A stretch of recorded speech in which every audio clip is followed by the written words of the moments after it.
Bejang, may bejang ka?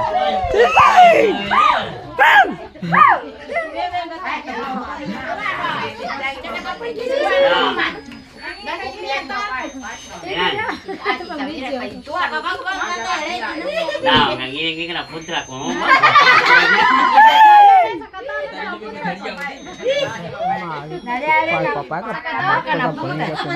Mapia pa mo na ka nakakuman. Bali, Nata po ni maka. Kini ako naman. Adi, di deg mo. Ah, paparin ko sumpok pa.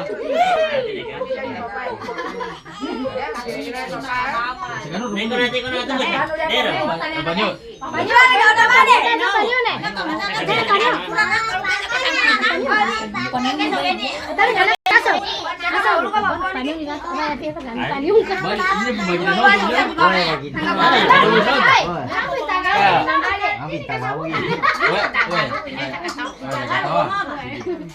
ini pembagian Bali, saya mau tinggal itu.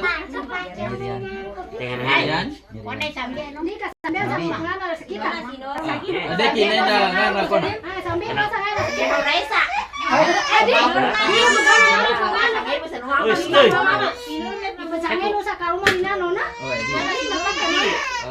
Lu tinggal itu?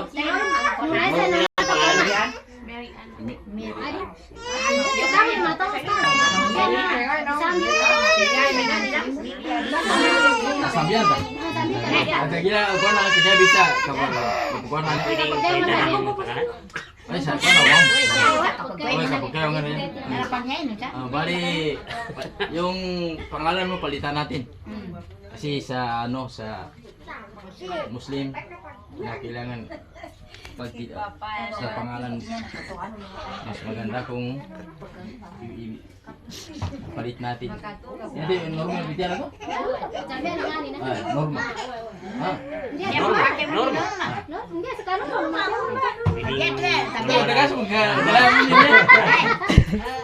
Pwedeng pangalan normal.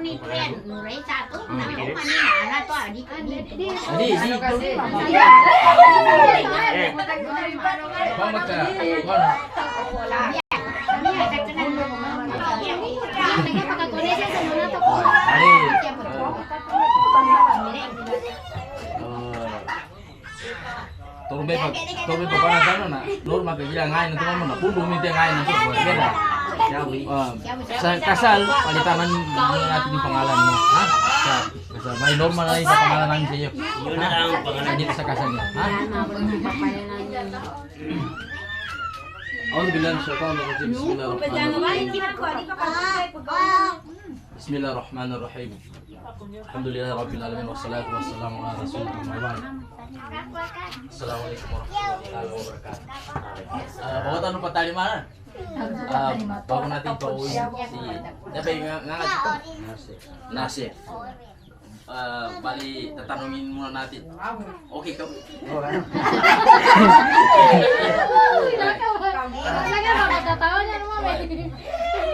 Bali, bismillahirrahmanirrahim.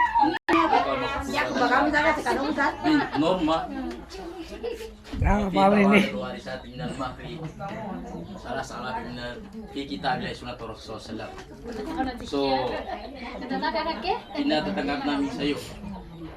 Nunto na kata daw ba ang pagpako?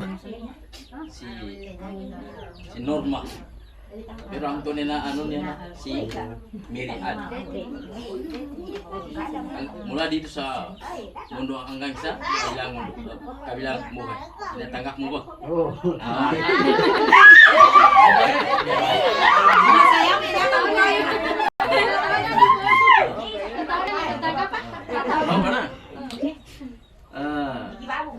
Natanggap mo ba yung asawa si Norma Clarissa Lawan ng Bunuan sa kabilang buhay? Oo.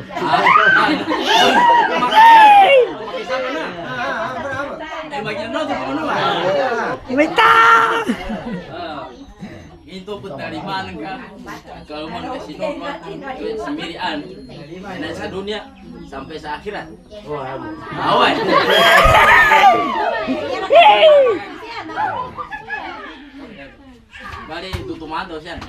sa khutbah unika. Na pangusyaton daw sila sa mana makatawag sa mga pira kan premier ko. Asa mo katunta na? Para kay Asa mo katunta na? Hoy. Bismillahirrahmanirrahim. Ya ayyuhan nasu taqu rabbakum alladhi khalaqakum min nafsin wahidah wa khalaqa minha zawjaha. Sungguh mata, no? Ako ang hindi ka. Pogi yung Bali, saya tanong sa khutbah tunika. Magkanggi tanong sa mga paano na pedo. Ha? Bali, ang ating usapin ngayon para malaman mo sa Islam, bibigkasin natin ng 5 haligi ng Islam. Ang una-una, sa 5 haligi ng Islam, Ashhadu an la ilaha illallah, Ashhadu anna Muhammadan abduhu wa rasuluh. Bali, yun ang una sa 5 haligi ng Islam. So, ang meaning ng sabi ng Propeta Muhammad sallallahu alaihi wasallam, kailangan wala daw sinisembah maliban sa isa lang, Allah subhanahu wa ta'ala. Siya lang. Pero sa inyo, si Isa alaihi salatu wassalam. Bali yun. So, kaya ngayon, isa ka ng Islam, kailangan na ikaw laki. So, kinakailangan madala mong asawa sa kapag ikaw siya ay magiging Islam na ma-implement niya yung sinabi ng Propeta Muhammad sallallahu alaihi wasallam. Yan yung mano na sana kasangkuli sa ka, iyan ito na kapag kamani kauman. Kaysa. Yung pangalawa, ikamus sala. Nanya ba? Ang ikamus sala na kailangan ikaw, yung asawa mo, kaya mong turuan siya ng pag-aayuno o pag-simba sa Allah subhanahu wa ta'ala 5 beses sa 24 na oras. 5 beses. Bali, saan siya kasama nagkasampule? Pag ginanong, tamarong, siya daw. Bali yun ang pangalawa. Pangatlo sa 5 haligi ng Islam, al-zakah. Ang sinasabi na al-zakah kapag kayo ay pagkalubuan kayo ng Allah subhanahu wa ta'ala ng biyaya na dumadami ang inyong pera, kinakailangan bigyan nyo niyang zakah. Babawasan nyo, saan nyo ibibigay yun? Sa mga imam o sa mga ustaz. Sa mga imam, pwede din ibigay nyo sa mga taong yung mga kawang tao, fukra, yan man ang mga miskina. Yun ang pangatlo sa haligi ng Islam. Pang-apat, as-sawm Ramadan. Ang pang-apat na sinasabi na as-sawm Ramadan, malapit na yan.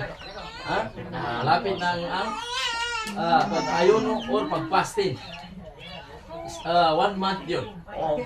So, ingatan namin sa inyo na kapag nag-aayuno kayo, dalawa kayo nag-aayuno, kinakailangan sa umaga hanggang sa hapon, kinakailangan hindi muna kayo magdabi. Kasi lumalabas yung tunay na mag-asawa kapag sila ay nagdabi. Kasi sa Islam, iniiwasan yung ganun. Parang ano yan, parang damit yan. Kapag ikaw ay nag-aayuno, kinakailangan nag-aayuno ka na parang damit yan na puti.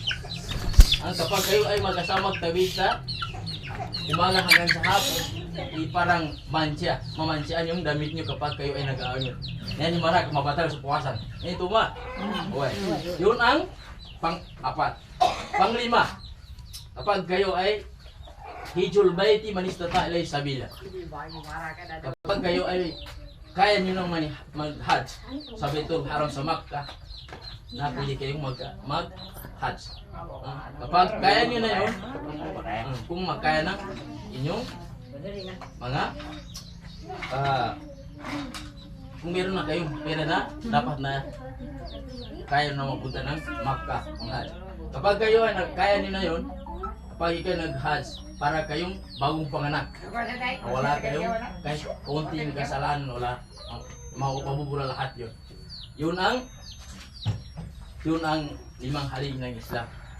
So, kinakailangan sa Islam, ang norma, na, ngayon, diba kinain na ito? Jadi, Mama, nasir. nasir. Ngayon nasir. Nasa iyo na ang nakasalalay ang lahat-lahat ng kinakailangan norma sa iyo. So, pagkain niya, o lahat ng kailangan niya, nasa iyo lahat yun. Ha? Kinakailangan maibigay mo sa kanya lahat ng pangailangan niya. Pagkain o anong gusto niya, pumatira niya na nasa iyo. Kasi Rasulullah, ang suo ng Allah subhanahu wa ta'ala, kulukum ra'in wa kulu ra'in mas'ulun an ra'ayati. Tapi nung ka. Lahat ng na responsibilidad mo sa kanya, kapag ikaw ay hindi mo gagawin yun, nasir, magdusa ka sa Allah subhanahu wa ta'ala. Okay. Ang last na, ang magpapayo namin sa inyo, ikaw nasir, merong 3 o bibigyan ko ng maka kapag gagawin mo mawawala yung bisa ng kasal niyo dalawa. Ang una-una, kapag ikaw nasir ay nagaling, wag mong sabihin sa asawa mo na maghiwalay na tayo. Sa Islam, kapag sa Islam ay sa lalaki ka 3 bisis niya masabi sa asawa niya na maghiwalay na tayo, mawawala ang bisa ng inyong kasal. Pero kung babae ang magalit, kahit 1,000 pang magalit yan, hindi mawawala ang bisa ang kasal. Bakit? Kasi ang babae kapag nagdirihan, madaling magalit yan. Kahit tanungin mo ang babae. Yun. Pero ang lalaki, mawawala yung bisa ng kasal niyo.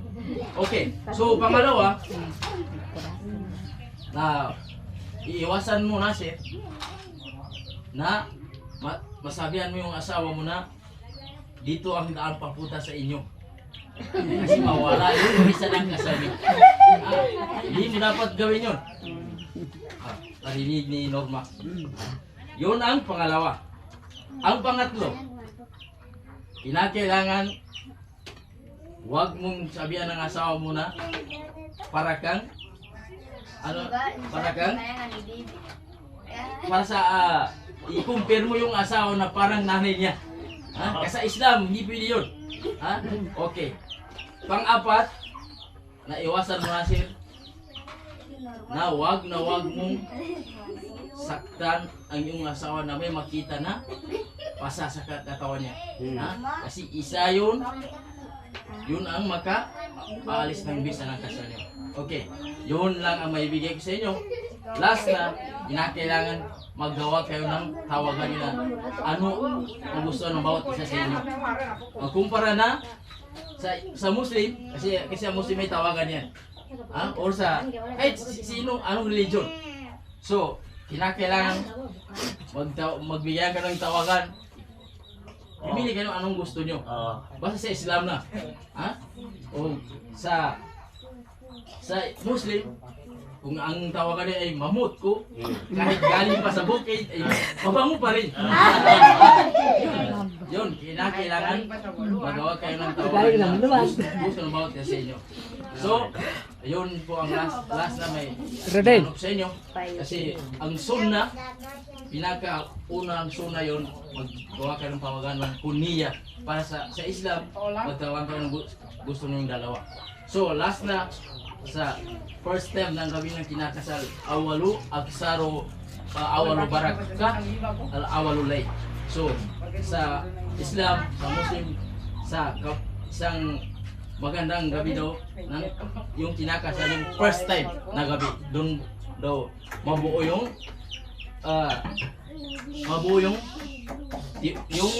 bagong kasal sa unang gabi nila. So,